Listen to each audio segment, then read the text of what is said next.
Harvard university ఖగోళ శాస్త్రవేత్త, భౌతిక శాస్త్రవేత్త డాక్టర్ విల్సన్ దేవుడు ఉన్నాడని, గణిత సూత్రం నిరూపిస్తుందని, విశ్వం ఆవిర్భావం యాదృచ్ఛికంగా జరగలేదని, జీవం పుట్టుక, జీవం మనుగడకు కావలసిన విధంగా ఒక పద్ధతి ప్రకారమే జరిగిందని, విశ్వంను ఒక శక్తి నడిపిస్తుందని, ఆ శక్తి పేరే దేవుడని, గణిత సూత్రం ప్రకారం దేవుడిని చూపించొచ్చని టీవీల్లో, ఇతర మాధ్యమాల్లో తెగ వైరల్ అవుతున్నాయి.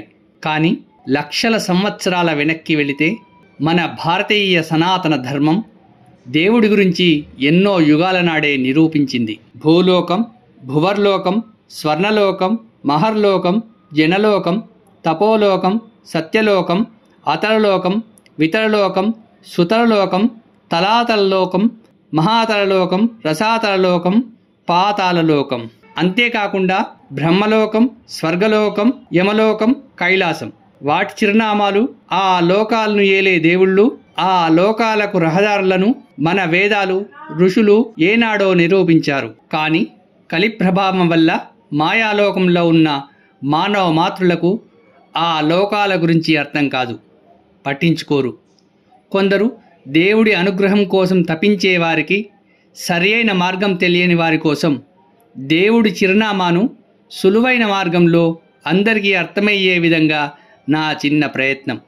దేవుడి దగ్గరకు వెళ్ళే సమయంలో ఎన్నో ఆటంకాలు, వ్యామోహాలు మిమ్మల్ని ఆపవచ్చు.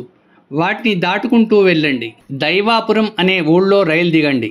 నమ్మకం అనే రిక్షాని మాట్లాడుకోండి. భక్తి అనే పేటలోకి తీసుకెళ్ళమనండి. పాపం అనే డెడ్ ఎండ్ వీధి వస్తుంది. పుణ్యం అనే ఎదురు సందులోకి ముందుకు సాగండి. ప్రార్థన అనే వంతెన దాటండి. కర్మ అనే సర్కిల్ వస్తుంది.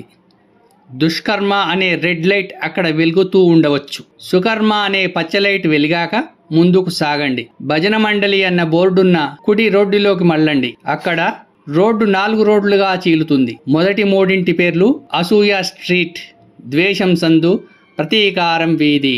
వాటిని వదిలి 4వ సందులోకి తిరగండి. దాని పేరు సత్సంగ వీధి. పక్కనే కనబడే వదంతుల వీధిలోకి వెళ్ళకండి. అది 1 వే రోడ్డు. కాస్తంత ముందుకు వెళ్ళాక ఓ జంక్షన్ వస్తుంది. అక్కడ ఎడమవైపు రోడ్డు పేరు వ్యామోహం, కుడివైపు రోడ్డు పేరు వైరాగ్యం. వైరాగ్యం వీధిలోకి వెళ్ళండి. ఎదురుగా మీకు కైవల్యం అనే మరో చౌరాస్తా కనిపిస్తుంది. దయగల హృదయం భగవన్ నిలయం అన్న బోర్డున్న తెల్ల రంగు ఇల్లు కనిపిస్తుంది. మిమ్మల్ని చూడగానే తెరుచుకుంటుంది. ఇది దేవుడి ఇంటికి సరి అయిన దారి. మీరు మీ బంధువులకు కూడా ఈ దారిని తెలపండి.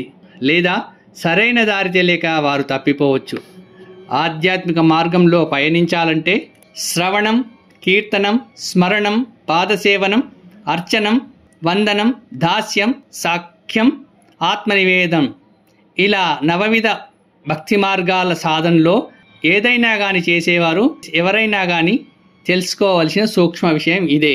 ఈ వ్యాసం అర్థం ఏమిటంటే, విపరీతమైన ధోరణులతో మనసు పరుగులు తీస్తుంది. అటువంటి మనసును దైవం వైపు మళ్లించి, దేవుడిపై నమ్మకంతో భక్తి మార్గంలో పయనించి, పాపపు ఆలోచనలు వదిలిపెట్టి పుణ్యప్రదమైన మనసుతో దేవుడిని ప్రార్థిస్తే మంచి కర్మలు చేయడానికి మంచి మార్గం దొరుకుతుంది.